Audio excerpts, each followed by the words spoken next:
I'm Sophie Foster, and welcome to Can We Talk About That? The podcast where we break down gender-based violence, what it looks like, and how it shows up in our everyday lives. Just a note before we start our episode today is that we will be talking about heavy topics, which include abuse, trauma, and violence at some points, and we just want you to take care of yourself as you're listening. So if you need to take any breaks, or maybe pause, or just come back later, please feel free to do so. If you or someone you know needs any help, you can always call the Domestic Abuse Services crisis line. It's confidential, free, and open 24/7. And that toll-free number is 1-800-265-1938. Please like, subscribe, and share these episodes as we learn together and break down gender-based violence. Just one more note before we start our episode is that we did have some problems with our microphone. The last 2-3 minutes that Joe and Mary Anne are talking, it will be a little bit quieter, but we hope that it doesn't bother you too much. For today's episode, I'm back with Mary Anne and Joanna Parker, and we are now kind of shifting our discussion and talking more about the court system and how complicated it is. So our episode is called "The System Isn't Built for This." Now, this is a bit of a heavier topic, but I think it's really important because as maybe more of an outsider, I don't work on the front lines with the women, but I do see you both working really hard on this topic. To get started, maybe I'll explain. Mary Anne, you obviously are the intake coordinator right now, and Joe's the transitional support worker at Ingamo. But Mary Anne did do this transitional support worker for over 15 years before she moved into the intake role. Mm-hmm. So both of you have worked in this for a long time, and your role is more for advocacy and supporting survivors as they go through the legal system. Now, it's very complicated, and I named the episode, the system isn't built for this. Why do we say that? What do we mean by that? What does it actually look like, this big overarching system for a survivor starting to go through it? I think that it looks like a lot of things going on all at once. Mm-hmm. It's about depending on the individual, they're either hiring a lawyer or trying to access legal aid in order to then find a lawyer who accepts legal aid. They're potentially having to fill out the paperwork for court on their own. If this is family court, they may also have either their own criminal court or potentially having to navigate through their abuser's criminal court. Maybe they're working with victim witness to have to speak on the stand in mm-hmm. those court cases sometimes. So there could be 2 or 3 different avenues of court that are happening all at the same time. Mm-hmm. So there's lots going on, yeah. So it looks completely overwhelming. Yeah. Very overwhelming, and very much so. And I always say to clients, family court and criminal court don't talk to each other, so they don't know if they go to a family court trial or a family court appearance, the judge isn't going to know that she might be involved in a criminal court case with charges that the abuser is facing. So they don't talk to one another, which even adds more layers to it. Mm-hmm. And I think even too, as beautiful as our courthouse is, it's very overwhelming to even step foot in the courthouse. It's a big, mm-hmm. huge, intimidating building, and I think that is most often women share with me how scary it is to just go in that front door. Mm-hmm. Mm-hmm. Well, and I think for a lot of us, it's not very often that you have to hire a lawyer or talk to a lawyer or talk to a judge or be in the courthouse. That is extremely intimidating. And some of these cases have to do with having access to your children, or maybe it's a criminal court case against your abuser who you have conflicting feelings about. You love them, but you're also so angry at them. And yes. It's hard. There's a lot of feelings within it. A lot of people, maybe on the outside, without really thinking of what it looks like to go to court in these situations, think, call the police, get a restraining order, just go to court, check, do the boxes.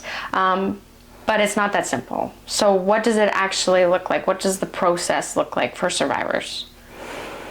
I think accessing those services can be really difficult. A client may be eligible to receive legal aid, but there are very few to no lawyers accepting legal aid certificates right now in Oxford County. So that can be really difficult. Then they're having to go to court unrepresented, which means they're doing all of that paperwork themselves. And so that's not only just filling out the paperwork, but it's filing it with the courts, it's serving it to the other party. So there's lots of pieces around that they have to navigate. Sometimes it takes a few phone calls to police to have an abuser be spoken to about something. So there may not be a breach of a no contact order or something as direct as that. It may be more about an individual having to place a few calls to the police in order to build a timeline, and which creates a pattern, which then the police can move forward with. So sometimes that in and of itself can be a bit of a process. So yeah. So obviously we're talking a lot about how hard the process is, and your roles. Obviously you're not lawyers, you're not paralegals. How would you explain what your role is with the survivors? What does it look like? So I think our role is pretty much to be an advocate, to speak up for clients, as well as the emotional support at court. Walking with them in that front door and how intimidating that building is, sitting with them in court, being a listening ear. The language that's used in the court system can be very overwhelming, and so we listen and support them and explain things to them. Take notes. Yeah. So I will say, before we started filming this episode, I was talking to both of them about how hard this job must be. And I know, Mary Anne, you mentioned that you don't even really want to do this episode because it's so hard to talk about. Do you want to touch on that a little bit? It is, and I did say to Sophie and to Joe, I really don't want to do this because it's so hard. There's days that you do so much and support a client so much, and nothing happens. You go to court because it is a long, drawn-out process. You might do 4 or 5 case conferences and then 2 or 3 settlement conferences, and nothing happens. And like you said, Sophie, at the beginning, people just think, go to the court, go to the police, get a restraining order. And clients think that. And they think, okay, I can just go and get this done. It's the long, drawn-out process. And it's sad to say, there's not that many success stories. And that's the part that is so hard to deal with. Yeah, that makes sense. And that must be hard, obviously, to be the support person over and over again, having those struggles. Yeah. So what kind of barriers do you see come up the most for a lot of the women and families that you serve? I think a lot of the barriers are around accessing legal aid, securing a lawyer, and just moving through that whole system in a state of trauma. I think the trauma itself is such a big barrier that they're really struggling with, if not all people who are supporting that family or working with that family or in the presence of that family through this process in the system. If they don't have a trauma-informed perspective, they're not understanding trauma brain, and it can really create a lot more difficulty moving through the system and create a lot more barriers when folks aren't trauma-informed. Well, and part of that too could be that maybe the charges came from the police and that's where this court case stemmed from, and maybe you're still processing that it was abusive. Maybe you weren't even aware fully that it was as bad as it was. So it's like you're processing all of this as you're going through this super intimidating court system and legal system. Yeah, it's really hard. I think another barrier is, like Joanna talked about, when there's not enough lawyers to support clients and they're self-representing, which means that they stand up and they talk to the judge, and they're standing beside their abuser who might have a lawyer. So, and they're trying to navigate all this paperwork. There's all kinds of filing times and deadlines that paperwork needs to be in by. And so that's where Joanna comes in and supports them in getting all of this done. But that in itself is really intimidating, to stand up in court in front of the judge and speak to the judge when your abuser's right next to you. Yeah, I can't even imagine. Do you find that the court system and the judges and the lawyers and all these different people in the system understand what abuse looks like? Like what control and manipulation and what trauma from an abusive relationship actually looks like? I mean, I think some do and some don't. I know that they're considering passing a bill to have coercive control be a criminal offense. And so I think the system is understanding that a bit differently, but it depends. It's a process. Hopefully with advocacy, we'll have more than not understand it. And throughout the years I've seen, Legal Aid has done a lot of work with the judges and the lawyers in educating them on trauma-informed care, what is abuse, all of it. And I think, like anything in learning, it has to be an ongoing process. And I think Legal Aid is doing their hard work to educate on what is abuse, what is trauma, and we just need more of it. Yeah. Hopefully we can get more of it. Both of you have mentioned talking about maybe the abuser has a lawyer or access to a lawyer. I'm sure in maybe like financial abuse scenarios, it would be more common to see that the abuser has a lawyer and then the victim doesn't. What happens when the abuser has more money or has a lawyer or just knows how to look good to the judge? I mean, I think it does happen a lot. It does. And it looks like kind of a typical day at court, if I'm being honest. It's quite often the case. Not always, but quite often. And I mean, I think it allows for that abuser to utilize that system to further abuse.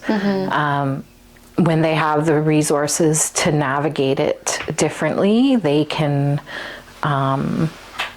it can sometimes put a safety risk out there for the survivor attending court and navigating that system and having to be in the same room as the abuser. I mean, it's a power imbalance. We know that about abuse, and so that power imbalance is exacerbated in court. Well, and even, same room, but same parking lot. They can see what car you're driving. They can see which way you're headed afterwards. All those things. And those are all things I'm assuming, both of you work as advocates to help safety plan and work to make sure that they're okay as best as you can in that situation. And there are other ways, you can look at doing family mediation and avoid the courtroom and the judge. In that case, if you're able to come to an agreement with that other individual, but oftentimes we're not recommending that women who've experienced abuse go through that family mediation process, because that power imbalance can also exist there. So that's difficult too. It has to be a good fit to utilize family mediation. Yeah, that makes sense. How do you find this experience impacts survivors' mental health, their ability to be present parents, and just keep going to work full time? Yeah, I think it impacts them very heavily. It makes things very difficult. And I think, us walking that path alongside them and supporting and advocating and helping them in that way, it helps, but it's a long process and it's a difficult process, and it can really affect other aspects of their lives. Yeah, and I think the word that comes to mind for me is draining in all aspects of their life, right? It's just, it's like a cloud over their head too, right? Knowing that, you know, they've got to go to court and they have to figure out parenting time and custody, and it's just a big draining cloud. And it could be like 6 months from now, and then a year from now, 2 years from now. Yeah. And they're concerned about their kids if they're going to have access, you know, with an abuser. That's a scary thing. So, you know, looking at different supervised access settings and supporting them in that. But it affects their parenting in that regard. They're always looking out for their kids and worried about them or whatnot. Yeah. Obviously, this is really hard situation to be in. Do you find that some people just decide, just forget the court system, I don't want to have to go through that? How do you do that? What does that look like to choose to not? I mean, obviously that depends on the situation, if you're even able to do that. But do you find that happens? Yes. Yeah, fear gets in the way, the trauma gets in the way, they become frozen, they just can't open that door, because I think they've heard that it can be a very long road and a very triggering road, and some women just can't do that. Yeah, I don't blame them for not wanting to do it. Yeah. To make it a bit better, what sort of supports actually make a difference for survivors going through this?